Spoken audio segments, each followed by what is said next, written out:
नमस्कार, आप देख रहे हैं न्यूज 24। मैं हूं विपनेश माथुर। बाबा साहेब भीमराव अंबेडकर पर छिड़ा सियासी घमासान थमने का नाम नहीं ले रहा है। बीजेपी और कांग्रेस के सांसदों के बीच सियासी मर्यादाएं भी पार हो गई हैं। अंबेडकर के नाम पर जारी लड़ाई में संसद के बाहर धक्का मुक्की तक हो गई। बाबा साहेब को लेकर अमित शाह के दिए बयान पर कांग्रेस और बीजेपी दोनों एक दूसरे के खिलाफ सारे सियासी अस्त्र शस्त्र निकाल चुकी हैं। आखिर अंबेडकर को लेकर बीजेपी और कांग्रेस के बीच इस कदर क्यों ठन गई है? देश की सियासत में बाबा साहेब कैसे इतने जरूरी हो गए हैं? और अब ये सवाल क्यों उठने लगे हैं कि आखिर अंबेडकर किसके हैं?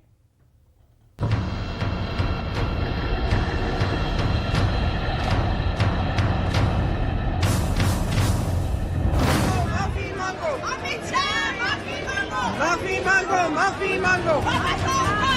नहीं सहेंगे।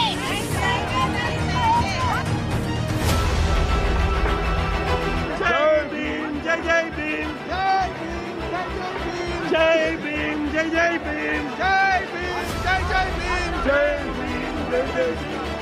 भीम, जय जय भीम, जय भीम, जय जय भीम।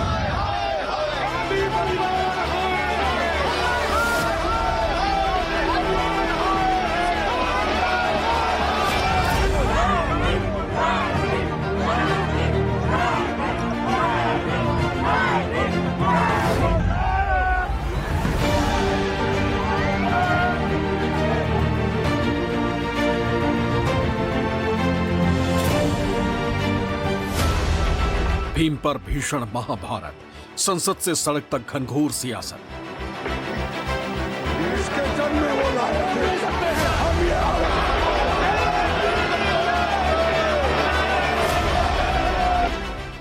बाबा साहेब के नाम पर लड़ाई, माननीयों की धक्का मुक्की तक आई।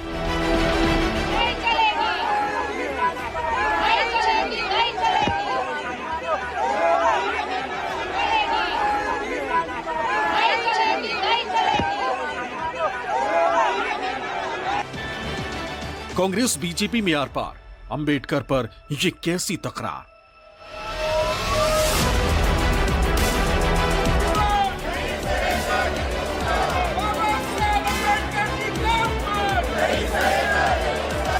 बाबा साहेब डॉक्टर भीमराव अंबेडकर पर दिए गए गृह मंत्री अमित शाह के बयान के खिलाफ कांग्रेस आक्रामक है। खुद राहुल गांधी और प्रियंका गांधी वाड्रा शाह के विरोध में मोर्चे की कमान संभाले हुए हैं। गुरुवार को संसद के बाहर कांग्रेस के दोनों नेता बाबा साहेब का प्रतीकात्मक कलर नीले रंग के कपड़े में नजर आए। राहुल जहां नीले रंग की टी शर्ट पहने हुए थे, तो वहीं प्रियंका नीले रंग की साड़ी में प्रदर्शन की अगुवाई कर रही थी। लेकिन दूसरी तरफ बीजेपी भी पूरी तैयारी में थी। संसद के मुख्य द्वार पर बीजेपी के सांसद भी कांग्रेस और गांधी परिवार के खिलाफ मोर्चा संभाले हुए थे। बीजेपी भी बाबा साहेब अंबेडकर के नाम पर ही कांग्रेस के विरोध में प्रदर्शन कर रही थी।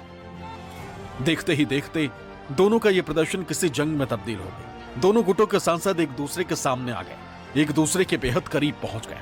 दोनों गुट एक दूसरे के खिलाफ नारेबाजी करने लगे। कुछ देर तक संसद परिसर मानो किसी युद्ध का मैदान बन गया। नौबत धक्का मुक्की तक आ गई।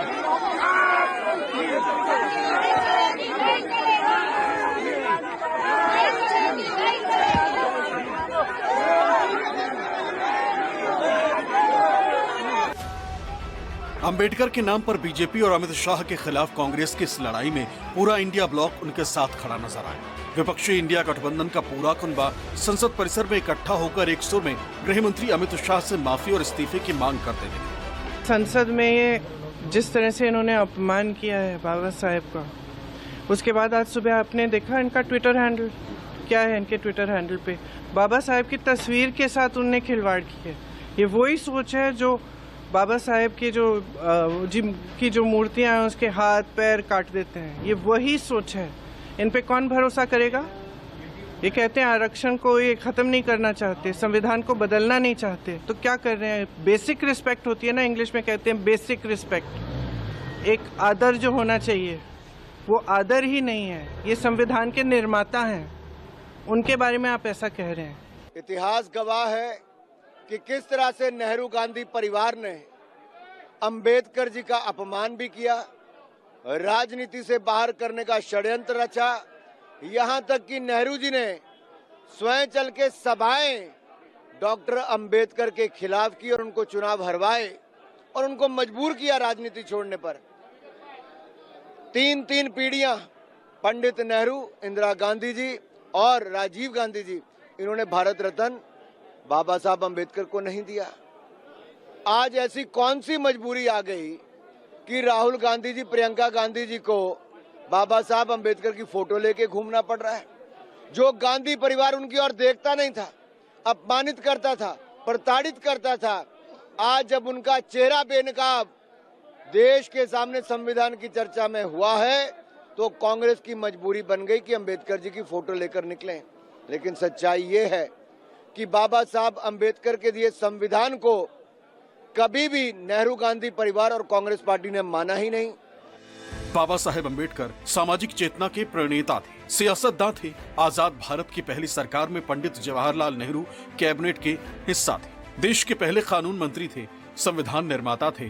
ऐसे में सवाल उठता है कि आखिर अंबेडकर के नाम पर देश की सियासत में इतनी हाय तौबा क्यों मची? क्यों बीजेपी और कांग्रेस के बीच इतिहास की सबसे बड़ी लड़ाई छिड़ गई? तो इसका जवाब है वोट बैंक। इसे ऐसे समझिए, बाबा साहेब डॉक्टर भीमराव अंबेडकर दलित समाज से आते थे। संविधान बनाकर उन्होंने जिस तरह से वंचित वर्गों को उनका अधिकार दिलाया, उन्हें सम्मान के साथ जीने का आधार दिलाया, भविष्य में भी दलितों के साथ कोई अन्याय न कर सके, उसकी पूरी चिंता करने के साथ ही उनके लिए कानून बनाया। इन सब वजहों से दलित समाज के लिए वो एक भगवान की तरह है। ऐसे में उनके नाम के जरिए दलितों के वोट बैंक पर सभी सियासी दलों की पैनी नजर रहती है। 2011 की जनगणना के मुताबिक देश में करीब 17% आबादी दलितों की है, जो 1241 जातीय समूहों में बटा हुआ है। 31 राज्यों और केंद्र शासित प्रदेशों में अनुसूचित जातियां अधिसूचित हैं। देश में दलितों की सबसे ज्यादा आबादी पंजाब में है।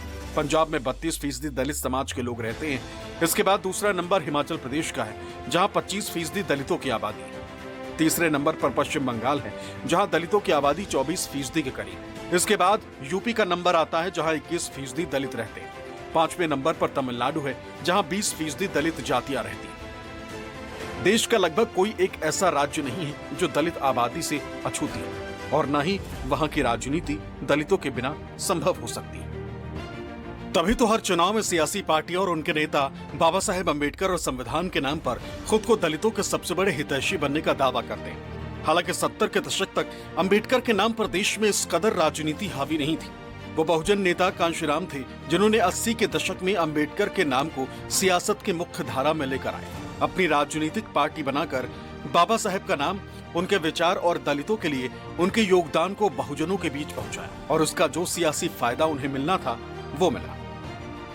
आज़ादी से लेकर अब तक का एक अनुभव ये भी है कि दक्षिण और महाराष्ट्र की तरह उत्तर भारत में बहुजन आंदोलन उस तरह से जड़ें नहीं जमा सका, और दलित वोट बैंक आमतौर पर किसी न किसी बड़े दल के साथ ही उत्तर भारत में रहा।